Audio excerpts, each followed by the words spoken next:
What's up, folks? Hope you're doing well. I'm coming at you today with an update on Optimus. So I want to bring forward whatever Optimus has been up to ever since I covered this, from protocol restructuring, aka changes, to price action, to what we can expect also from this project going forward, and my personal opinion on how it's performing and what is the outlook of it. So what is the image that Optimus is giving to the market in general and to its investors. So don't go anywhere.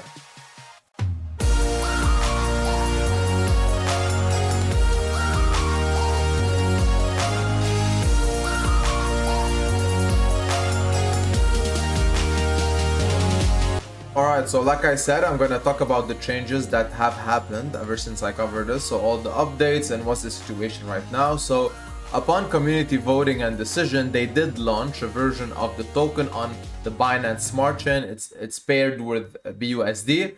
It does have 1 million liquidity and it has a ticker OPT4. So unlike OPT3, so OPT3 still trades on Polygon, OPT4 is trading on the Binance Smart Chain.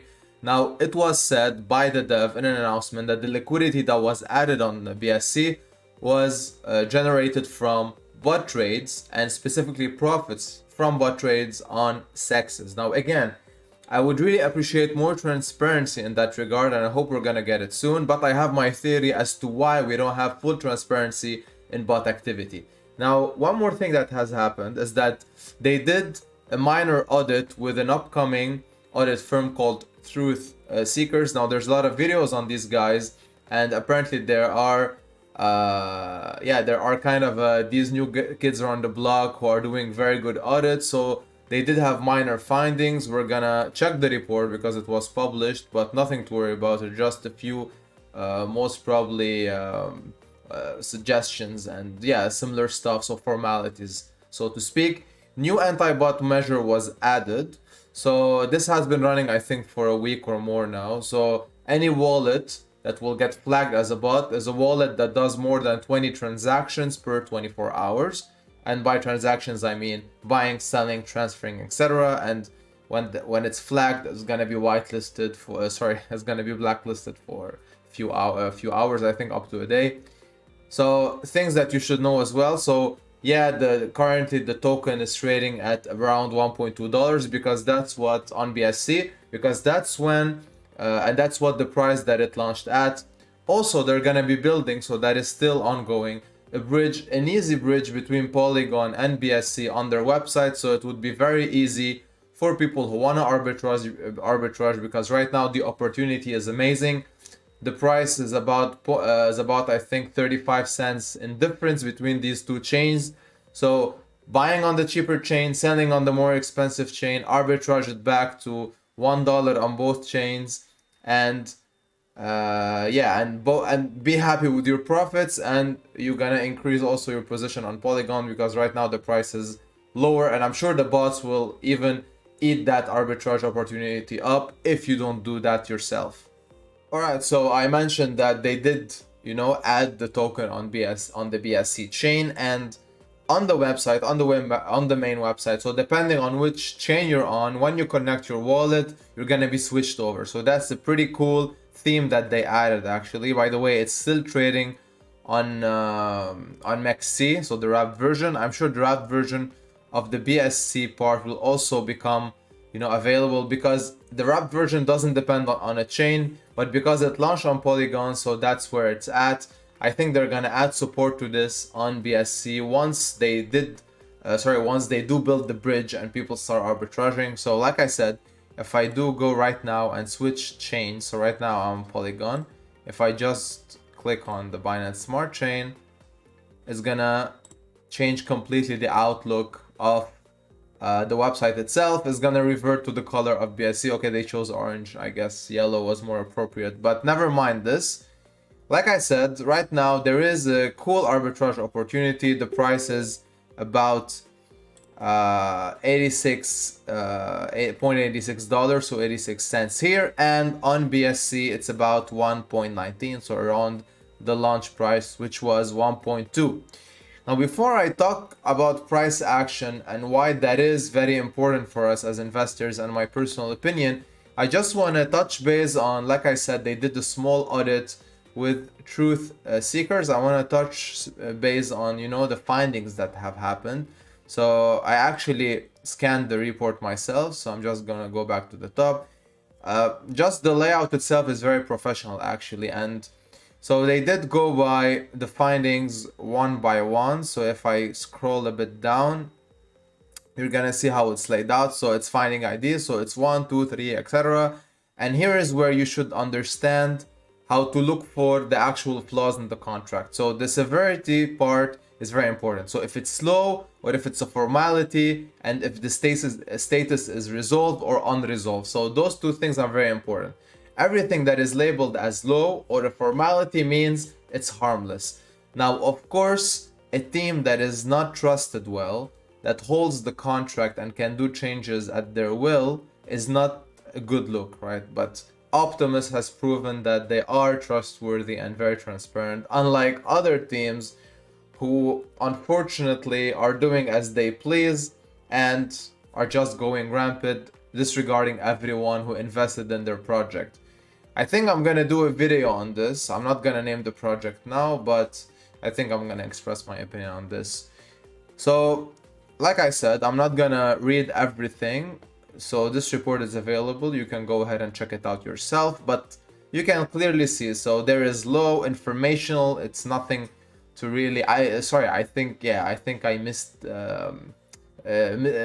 the word here. So it's informational rather than So most of these small findings, I think this one is medium. Perhaps this one is something that you would read further, right? But if the description of the finding is unrelated to the functionality of the contract, or it gives, for example, more power to the team itself, so it gives them a higher opportunity to actually change the contract in a malicious way, then it's, you know, a bit concerning. But Optimus so far has shown us full transparency and trust in that sense. So this one says something like that the admin has the ability to rebase himself more tokens, something similar. But most of these findings actually go back to how the rebase functions. So there's a small function that says that rebase happens as long as the circulating supply is lower than the max supply. So if the supply reaches the max supply, rebase cannot happen anymore, the contract implodes or whatsoever. So it's something like saying that please change or rephrase how the contract is being labeled. So again, nothing too alarming. And that is the conclusion of this. So go ahead, read the report, you're gonna get the clear information. Now moving over to price action. Yes, the situation is bad because the market is bad, but look, the chart is really doing okay. So we're trading between that 0.8 and $1 range. I think this is a very cool range. So the bots are actually taking advantage of these swings. Now, granted, overall, if you draw some lines, yeah, it's kind of a small downtrend, but I'm not too worried with BSC being at a higher price. So as you can see, that's BSC. I'm sure it will arbitrage back. People are gonna buy here, sell here, and by buying here, the price will increase, and then hopefully both of these will level out at this dollar range. And when they launched, actually, if I check the price itself, as you can see, it was 1.2. It rallied to 1.45. As usual, there's always a launch pump, but then I'm sure that both bots and investors took advantage of this, and then they made some profits, leveled it back downwards, and then the bot bought it back to this 1.2 range, and here we are right now. The volume is significantly lower, so about 4 times lower than what is on Polygon, and that's normal. BSC is new, Polygon is already set in stone, so people need time to adjust. I'm sure in time this will happen, and I want to say that this is one of those projects that, regardless of token price appreciation, uptrend, downtrend, it's a non-chain project that hasn't changed fundamentally, meaning it's still rewarding investors what it promised. It's still doing what the basics and the original ideas that we're putting is still there. Now, of course, they can deploy a new contract, they can add new measures, but not to harm investors, but to protect them. And that's very important for me and for everyone else involved here. All right, that's it from me today. Thank you for sticking around and listening to everything I had to say. Now, I really hope I brought you some value with this. I hope I showed you basically everything that has happened with Optimus ever since I covered this, my opinion on how things are operating, and why should you not worry too much about price action, but rather focus on fundamentals and what the team is delivering, and if they are actually delivering what they're promising. That's very important, and not taking action without your actual consent, because with them launching the new DAO, the Optimus DAO, there's gonna be more community involvement, and with the reserve coming up. So if you don't know these things, I did also make a video previously about Optimus. I actually do a lot of videos about Optimus. I also explained what they had coming up with Optimus V3 if you want to watch that. And of course, after that, the community is gonna be overall included in most of the decisions, and that's why I'm happy to be part of this. I think in future videos I'm gonna touch base on the elephant in the room, so the bot trades. How is this being monitored, and what are the actual results that are coming up from this? Now, I'm sure on-chain data can lead us somewhere, but of course there are theories, and there are my personal theories as to why the disclosure of all of this is not being done. So yeah, I would say stick around if you want to learn more and know more about how the the macro environment of this protocol is operating.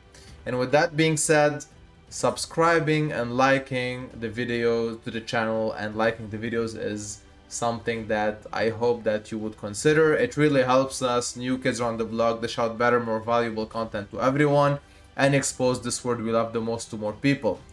So I really thank you and appreciate you for sticking around and showing your support, because again, if you are not the ones who are appreciating what we do, there's no point of us doing anything. And if you have any, I don't know, mention, criticism, anything at all, just do so. Write some comments. I always reply to everyone. I welcome criticism with open arms. Maybe I missed out on something or I said something, so I'm happy to be pointed into the right direction.